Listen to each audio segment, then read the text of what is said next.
Bom dia a todos.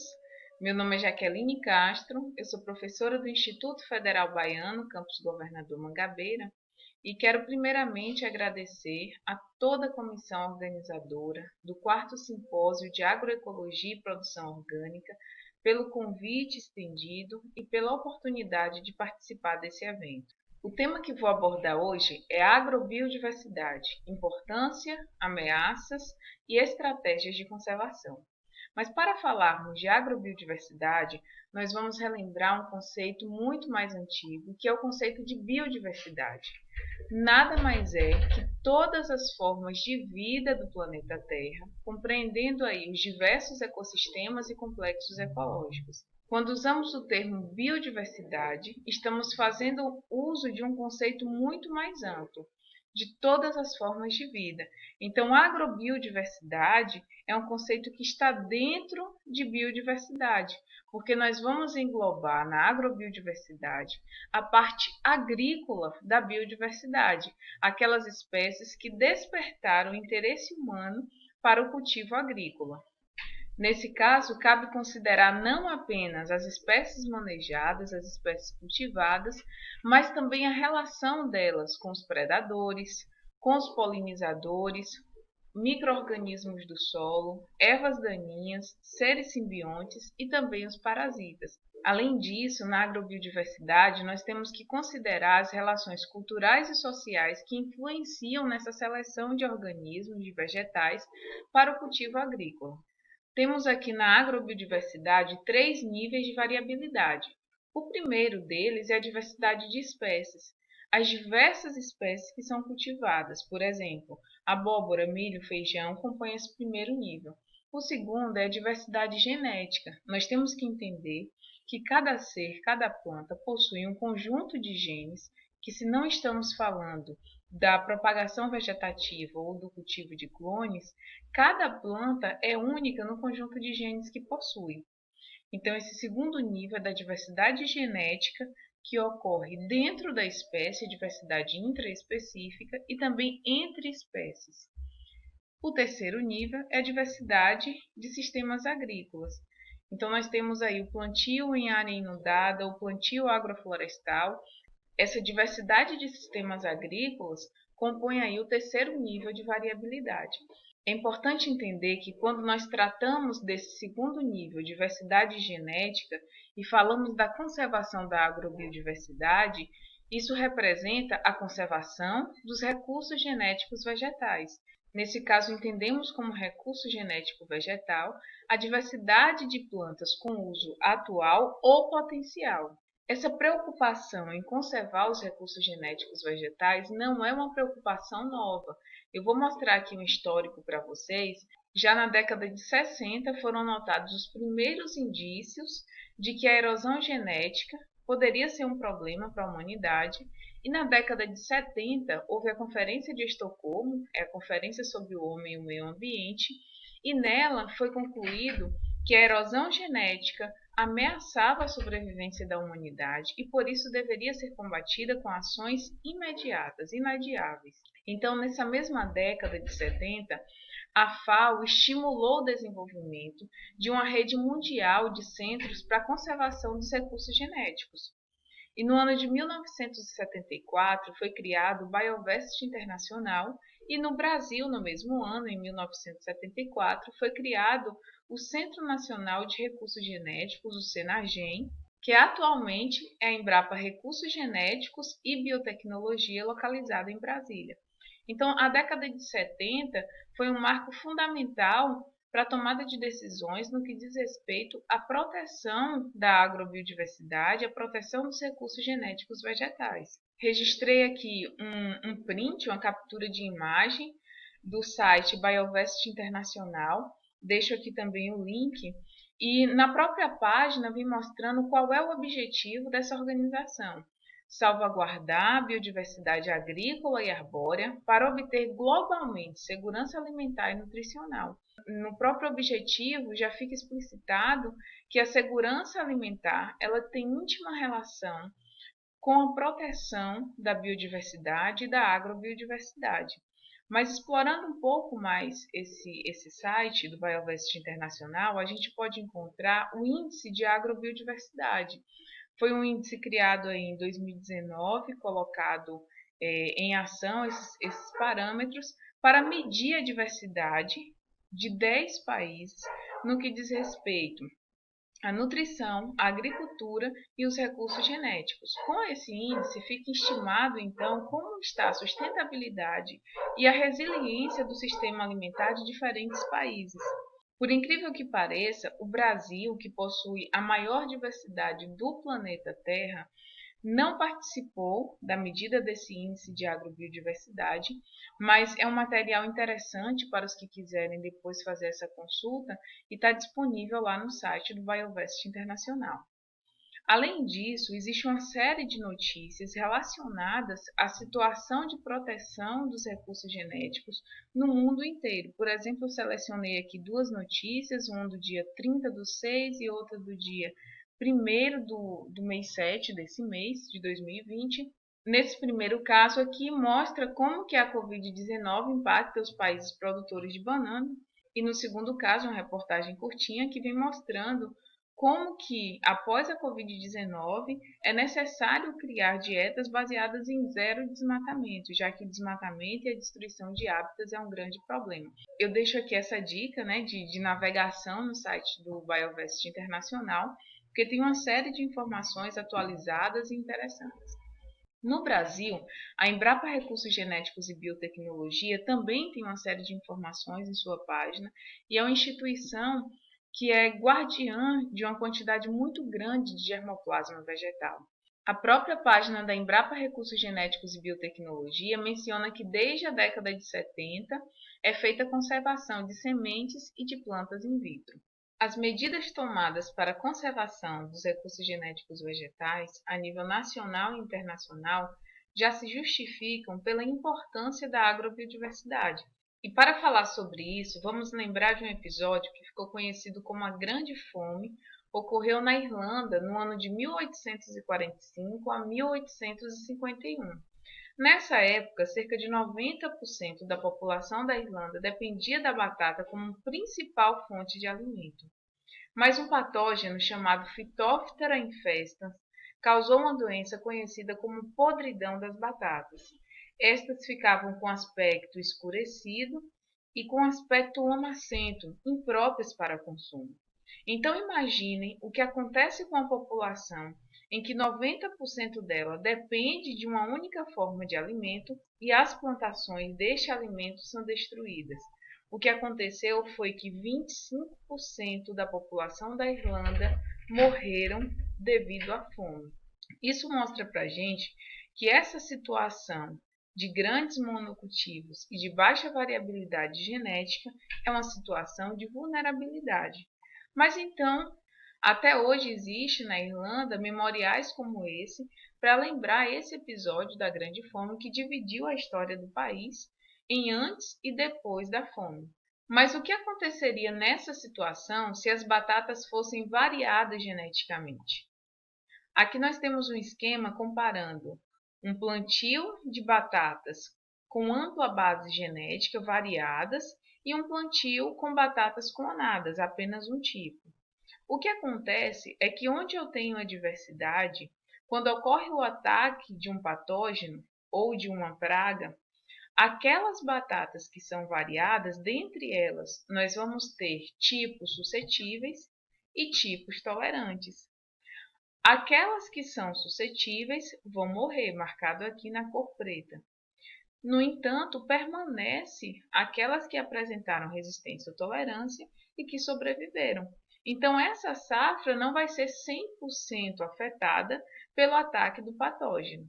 No entanto, se eu tenho apenas o plantio de batatas clonadas, se eu tenho uma variabilidade genética muito estreita, o que acontece é que diante do ataque de pragas e de patógenos, pode ocorrer a perda de toda a produção.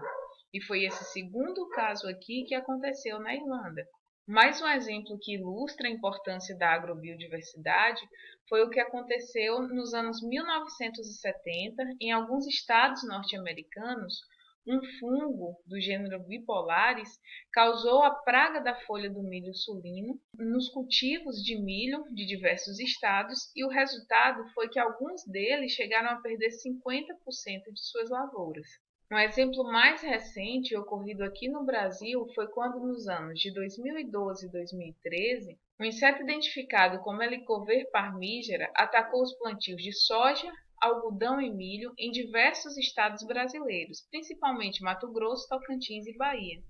E só para termos uma ideia, o prejuízo apenas no oeste baiano foi estimado em 1,7 bilhões de reais. Isso mais uma vez mostra que a uniformidade genética é perigosa e nos coloca em uma situação de vulnerabilidade. A agrobiodiversidade, ela se relaciona não apenas com a satisfação das necessidades básicas do homem, mas também na agrobiodiversidade está a chave para a solução de graves problemas, como a fome e a pobreza.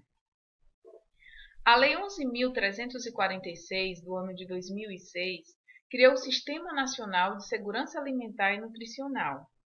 Essa lei define que segurança alimentar é o acesso regular e permanente a alimentos de qualidade e em quantidade suficiente. Essa mesma lei, no artigo seguinte, no artigo 4º, diz que a segurança alimentar e nutricional abrange a conservação da biodiversidade. Então, são duas coisas interligadas. A segurança alimentar, ela depende da conservação da agrobiodiversidade. Estamos diante de dois sistemas contraditórios. O sistema agrodiverso é baseado no cultivo de muitas espécies, na valorização da diversidade intraespecífica e interespecífica, na qualidade dos alimentos, uma vez que diferentes fontes de vitaminas, de proteínas e de minerais vão ser utilizadas, na menor necessidade de insumos externos e na produção sustentável. Por outro lado, nós temos a agricultura moderna baseada principalmente no monocultivo, no cultivo de poucas espécies, na redução da diversidade agrícola, na padronização dos hábitos alimentares, na desvalorização cultural das espécies nativas e na erosão genética, que nada mais é que a perda de genes que podem ser de interesse futuro. As práticas da agricultura dita moderna, elas em si representam uma ameaça para a agrobiodiversidade. No entanto, quando nós falamos de ameaça, a principal causa da perda de espécies, incluindo aí os parentes silvestres das plantas cultivadas, é a destruição de hábitats. Quando nós destruímos os hábitats, quer seja eles do bioma Caatinga, Mata Atlântica ou qualquer outro bioma, essa destruição leva ao desaparecimento das espécies e é apontada como a primeira causa mundial para a perda, para a extinção de espécies. No contexto da agrobiodiversidade, a substituição de variedades locais e tradicionais pelas variedades modernas e de alto rendimento também é um motivo de perda de agrobiodiversidade. Então, de repente, o produtor que já fazia o cultivo e era guardião daquelas sementes por longos anos, ele é apresentado a uma semente que tem a promessa de ser mais produtiva, de ter maior resistência a pragas e doenças, e ele passa então a abandonar aquele material que ele já vinha cultivando por longos anos para adotar as sementes novas que foram ofertadas. Isso também significa uma ameaça à agrobiodiversidade. Um terceiro ponto são as práticas da agricultura moderna e os seus pacotes tecnológicos. A gente entende aí por pacote tecnológico aquela venda combinada da semente junto com o defensivo agrícola, junto com os insumos que vão ser utilizados. Tudo que limita a variabilidade genética significa uma ameaça à agrobiodiversidade. A agrobiodiversidade requer uma base genética ampla e, por isso, todo fator que estreite a variabilidade genética representa uma ameaça para a agrobiodiversidade. Vou mostrar um esquema que esclarece ainda mais a nossa dependência de um número limitado de espécies e de uma variabilidade genética pequena. No planeta existem entre 250 mil a 420 mil espécies de plantas superiores. Mas desse total, notem, apenas 30 espécies representam 95% da nutrição humana. E afunilando ainda mais essa situação, 7 espécies apenas representam 75% dessas 30, ou seja, basicamente 7 espécies alimentam o mundo. Quais são essas? O trigo, arroz, milho, batata, mandioca, batata doce e cevada. Isso chega a ser contraditório para um país como o Brasil, que é detentor da maior biodiversidade do mundo. Atualmente, a agricultura brasileira é assentada principalmente no cultivo de cana-de-açúcar, café, arroz, trigo, milho e soja. Se formos observar o centro de diversidade dessas culturas, cana-de-açúcar Oceania, café Etiópia, arroz sudoeste da Ásia, o trigo da Ásia Menor, milho da América Central e a soja da China. Ainda existem outras, como por exemplo a laranja, que tem um valor significativo de exportações, também não é uma cultura nativa do Brasil, ou seja, a agropecuária brasileira é dependente, altamente dependente de espécies exóticas. Apesar da nossa biodiversidade, são poucos os produtos amplamente consumidos no Brasil e que são de origem nacional, como por exemplo nós podemos citar mandioca, o abacaxi, cupuaçu, maracujá, guaraná e jabuticaba. Existem outros exemplos, tomei esses aqui, mas é um número limitado de espécies, repito, diante da diversidade que temos. Isso significa que no mundo, nenhum país rico em biodiversidade é autossuficiente em recursos genéticos. Por tudo isso que falamos, fica evidente a importância da conservação. Mas como fazer isso? Como conservar? A conservação, ela pode ocorrer basicamente de 3 formas: in situ, ex situ e on-farm, sendo que a conservação ex situ ocorre em campo, em banco de sementes, in vitro e por criopreservação. Vamos tratar da primeira delas, a conservação in situ, é aquela que ocorre no próprio hábitat da espécie. O interesse da conservação in situ é preservar o hábitat, independente de qual bioma ele pertença, e nesse hábitat manter populações viáveis das espécies em seus próprios meios naturais. No caso de espécies domesticadas ou cultivadas, mantê-las nos meios onde elas desenvolveram as suas características. A Convenção da Diversidade Biológica diz que a conservação in situ, aquela que preserva os hábitats, deve ser preferida sobre todas as outras, justamente por esse papel de conservação da integridade dos ambientes. A segunda forma de conservação, a conservação ex situ, que nós vimos que pode se dar de 4 maneiras, é quando você tira as espécies do seu ambiente natural para conservá-las fora deles. Se o ambiente natural foi devastado, a conservação ex situ se apresenta como alternativa. Aqui, por exemplo, na ilustração, podemos observar espécies de pimenta conservadas fora do seu ambiente natural. A primeira forma de conservação ex situ fora do hábitat é a manutenção de coleções em campo. Essas coleções são chamadas de banco ativo de germoplasma, tem a sigla aí BAG. O germoplasma ele é definido como um conjunto de genótipos de uma espécie. Então, você reúne num espaço em campo os diferentes genótipos que representam essa espécie e usa esse material para fins de pesquisa, caracterização, avaliação e emprega também em programas de melhoramento. Aqui na foto nós temos um banco ativo de germoplasma de maracujá conservado na Embrapa Mandioca e Fruticultura. Além de maracujá, essa instituição, a Embrapa, possui BAG de abacaxi, citros, mandioca e muitos outros. Alguns bancos ativos de germoplasma são mantidos também por universidades. Nessa ilustração é possível notar um banco ativo de germoplasma da Embrapa Hortaliças. Diversas espécies são mantidas em campo para guardar esses genes de interesse. Aqui é possível ver uma pequena demonstração da variabilidade contida no BAG maracujá da Embrapa Mandioca e Fruticultura. Por exemplo, aqui nós temos 2 espécies diferentes, Passiflora edulis e Passiflora cincinata. Essas espécies, entre elas e até mesmo dentro delas, elas possuem uma série de diferenças, não só morfológicas, mas também fisiológicas. Aqui, por exemplo, eu tenho um fruto de Passiflora cincinata que apresenta um tempo de prateleira muito maior do que de Passiflora edulis.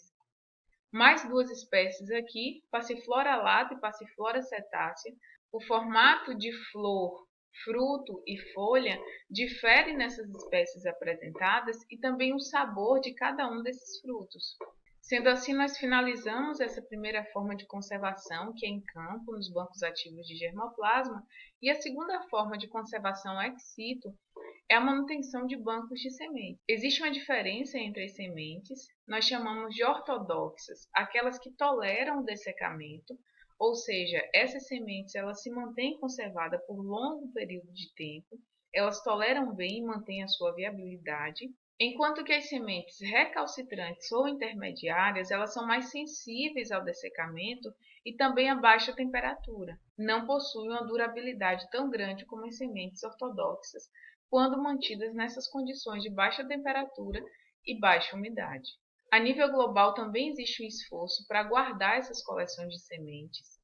Foi instalado numa ilha norueguesa, a 1.200 quilômetros do Polo Norte, o que é chamado de Silo Mundial de Sementes. É um banco que armazena sementes coletadas ao redor de todo o globo terrestre. Aqui nós podemos ver como as diferentes sementes elas são armazenadas, é uma quantidade muito grande. Reportagens recentes, inclusive, mostraram que a Embrapa Recursos Genéticos e Biotecnologia fez uma remessa de sementes para esse banco global. Esse trabalho, que foi publicado pela pesquisadora Terezinha Aparecida, ele mostra a importância de conservar essas sementes tradicionais. A autora relata nesse trabalho que os índios Craô, por diversos motivos de aculturação, eles perderam uma parcela significativa de sua agrobiodiversidade, perderam sementes, manivas. No entanto, no ano de 1994, houve uma expedição de caciques Craô que foram até a Embrapa Recursos Genéticos e conseguiram resgatar, aqui mostra a foto de um cacique na câmera fria, identificando sementes que eram comuns, que eram do uso deles, e eles conseguiram resgatar novamente essas sementes e elas passaram então novamente a fazer parte dos seus processos, dos seus ritos, dos seus costumes, e isso mostra a importância de preservar os recursos genéticos. A terceira forma de conservação ex situ é a conservação in vitro. Nós já vimos em campo os bancos ativos de germoplasma, nós já vimos os bancos de sementes e agora a conservação in vitro. Essa conservação in vitro ela vai ser aplicável principalmente para espécies que são de reprodução vegetativa ou que possuem sementes não ortodoxas. Aqui nós temos como exemplo abacaxi, aspargo, banana. Algumas instituições mantêm, inclusive, coleções in vitro paralelas às coleções em campo. Então, se ocorre alguma intempérie que destrói aquele acesso que está em campo, já existe um material in vitro que pode substituir aquela perda. A quarta forma de conservação ex situ é a criopreservação, que nada mais é do que colocar explante, que é um material com potencial de propagação, em nitrogênio líquido, e assim detém o crescimento desse material, mas mantém a viabilidade e estabilidade genética e fisiológica, para que mais tarde esse material possa ser usado para propagação. Exige aí o desenvolvimento de uma série de protocolos para fazer essa criopreservação em diferentes espécies. As condições para cada uma são diferentes. Tendo falado dessa quarta forma, criopreservação, a gente encerra o tópico conservação ex situ. E agora passamos a falar de conservação on-farm. A conservação on-farm é aquela que ocorre com a participação dos agricultores e com a participação das comunidades tradicionais. As pessoas que cultivam aquele material participam desse processo de conservação. A dissertação de mestrado de Rego, depositada no repositório da UFG esse ano, vem mostrando uma pesquisa feita com comunidades ribeirinhas de Curaçá, uma cidade aqui da Bahia. O autor relata que as sementes de milho, feijão, abóbora e melancia eram antigamente guardadas em recipientes de vidro, cabaças ou latas reaproveitadas de querosene, vedadas com rolhas de madeira e cera de abelha mandaçaia. Isso mostra que cada comunidade desenvolve um esforço para manter as sementes para o próximo ciclo de cultivo. E ainda hoje, o autor apresenta esse morador, por exemplo, que faz a conservação das suas sementes para o próximo ciclo de cultivo, agora em garrafa PET. Isso evidencia o papel das comunidades tradicionais do agricultor como guardião da biodiversidade.